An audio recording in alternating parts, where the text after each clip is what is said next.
The conference room fell silent as CEO Richard Caldwell's voice cut through the air like a blade. His words projected across every screen in the building and streaming live to thousands watching online. Mark Sullivan has betrayed our trust, stolen from this company, and deceived every person in this room. And in that moment, as the camera panned to Mark's face, a single father whose hands bore the honest scars of 20 years in construction management, whose eyes reflected nothing but confusion and dawning horror. The world watched a man's life crumble in real time, broadcast for all to see, judged before he could even speak. This is a story from Whispers of Kindness, where one man's truth became a battle against the entire world.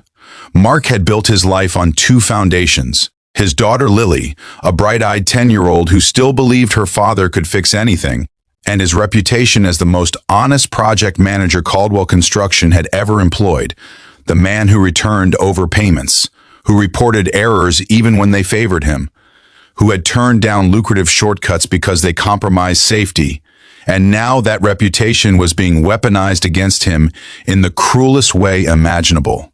The accusation was specific and devastating. Caldwell claimed Mark had approved fraudulent invoices totaling $3.2 million, funneling money to shell companies over 18 months. And the evidence seemed damning.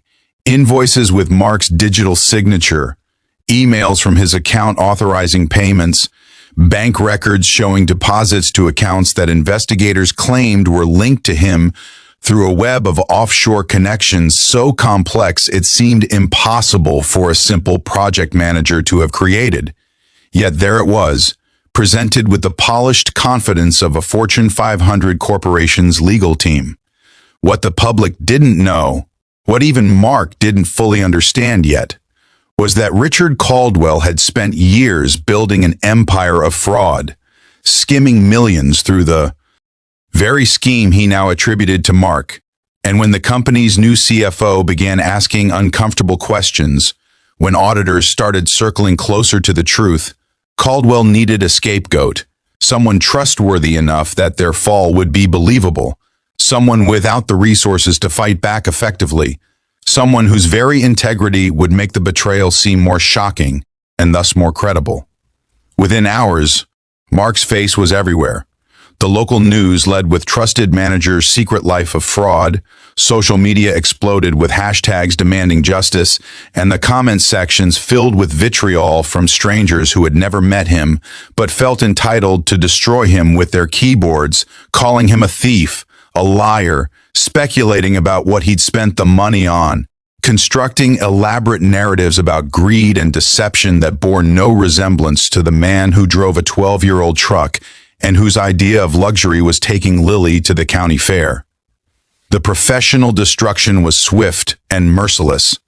Mark was fired immediately, escorted from the building by security while former colleagues averted their eyes, and by evening his contractor's license was under investigation.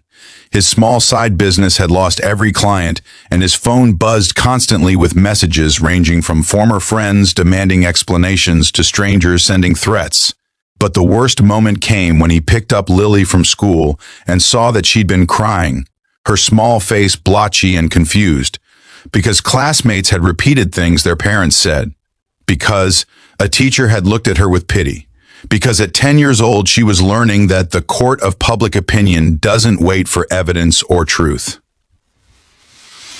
That night, after Lily finally fell asleep clutching her worn stuffed rabbit, Mark sat at his kitchen table, surrounded by printed emails and bank statements, and he began to see the architecture of the frame. The invoices had been created using his credentials, but from IP, addresses he'd never accessed. The signatures were digital forgeries sophisticated enough to pass initial scrutiny.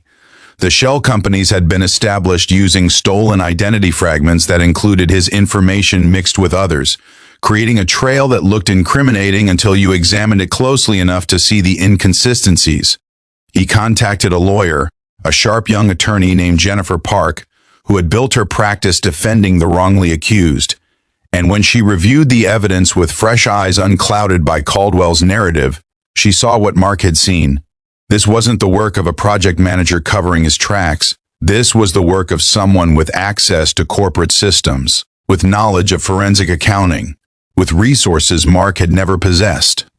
But knowing the truth and proving it were separated by a chasm of legal fees, corporate power, and public opinion that had already convicted him.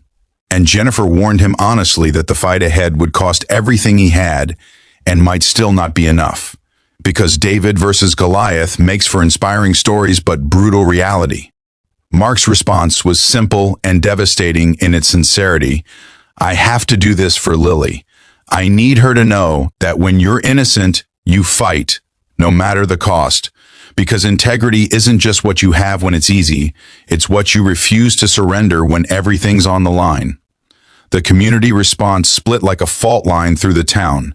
Most believe the narrative Caldwell's PR machine had crafted, shared articles about Mark's betrayal with righteous indignation, and his small business, Sullivan Home Solutions, saw its website flooded with one-star reviews from people who'd never hired him, its social media accounts bombarded with accusations and calls for criminal prosecution. But then something unexpected began to happen. Maria Hernandez, an elderly woman whose home Mark had renovated 3 years ago, wrote a letter to the local paper, describing how he'd discovered dangerous electrical work the previous contractor had hidden and fixed it for free because it was the right thing to do. And she ended with a question that stopped people mid-scroll. Does that sound like a man who steals millions? Her letter sparked something, a small but growing counter-narrative as former clients and colleagues who actually knew Mark began speaking up, sharing stories that painted a very different picture than Caldwell's accusations. Tom Wilson, who had worked under Mark for 5 years, posted a video explaining that Mark had once reported Tom's own mistake that cost the company $30,000, even though Mark could have buried it. Because he said if we don't own our errors, we lose our integrity. And Tom asked publicly, why would a man that honest suddenly steal millions? The grassroots movement grew slowly but steadily. A Facebook group called Justice for Mark Sullivan emerged, dedicated to examining the evidence publicly, and what they found raised troubling questions. Why had Caldwell waited 18 months to discover frauds supposedly totaling millions? Why had the company's own security logs been conveniently corrupted for key dates? Why did forensic experts hired by Jennifer find metadata inconsistencies in the evidence that suggested document manipulation? The town divided into 2 camps, with Thanksgiving dinners turning tense and friendships fracturing over debates about truth, evidence, and whether Mark deserved the presumption of innocence or had already received more benefit of the doubt than he merited. And the division itself became a story, a microcosm of larger cultural battles about cancel culture, corporate power, and how quickly we're willing to destroy someone based on accusations alone. For 6 months, Mark lived in a purgatory of investigation and innuendo, working odd jobs for cash because no one would hire him officially, draining his savings to pay Jennifer and keep the lights on, and watching Lily try to be brave, even as the social isolation wounded her in ways that would take years to heal. But through it all, he never wavered, never considered taking a settlement that would require him to admit guilt, never stopped searching for the truth that would vindicate him. The breakthrough came from an unexpected source, a whistleblower inside Caldwell Construction, a mid-level accountant named David Chen, who had been quietly copying files for months, who finally contacted Jennifer with an encrypted drive containing the real story, detailed records of Caldwell's fraud scheme, internal emails discussing the need for a fall guy, and most damning of all, a recorded conversation between Caldwell and his inner circle strategizing how to frame Mark, with Caldwell literally saying, "Sullivan's perfect. He's so honest no one will believe he was set up, and he's too broke to fight us properly." When Jennifer presented this evidence in court, the room erupted. Reporters scrambled to update their stories.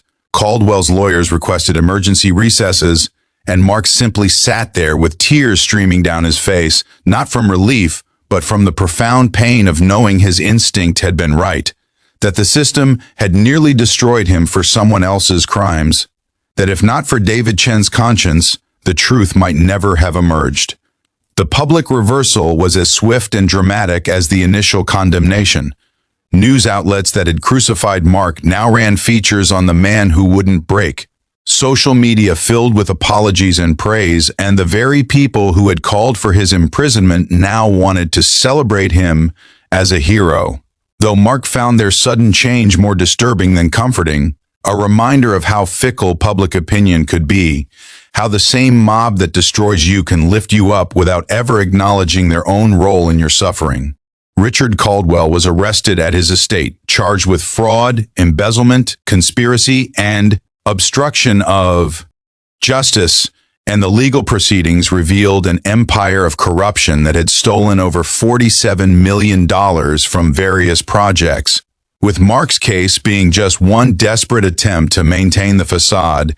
And as Caldwell was led away in handcuffs, Mark felt no satisfaction, only exhaustion and a deep sadness that someone with so much had been willing to destroy someone with so little to protect their greed. The aftermath was complex. Mark's business eventually recovered, though the scars remained visible in the way he triple-checked contracts and recorded every conversation, and the settlement from Caldwell Construction provided financial security but couldn't erase the 6 months of hell or restore the innocence Lily had lost. But something else emerged, too. Mark became an advocate for the wrongly accused, working with Jennifer to establish a legal fund for people facing similar situations, and his story became a teaching moment about the dangers of rush-to-judgment culture, about how social media's speed had outpaced society's wisdom, about the difference between accountability and mob justice. On the 1-year anniversary of his exoneration, Mark and Lily planted a tree in their backyard, a Japanese maple that would grow and change with seasons just as they had, and as they patted soil around the roots, Lily asked the question that had haunted her, "Dad, why did you keep fighting when everyone thought you were guilty?" And Mark knelt beside her, his hands dirty with honest earth, and said, "Because the truth matters, even when no one believes it. Because integrity is keeping your promises to yourself, especially when the world tells you to break them. And because I needed you to know that your father would rather lose everything fighting for the truth than gain anything by accepting a lie."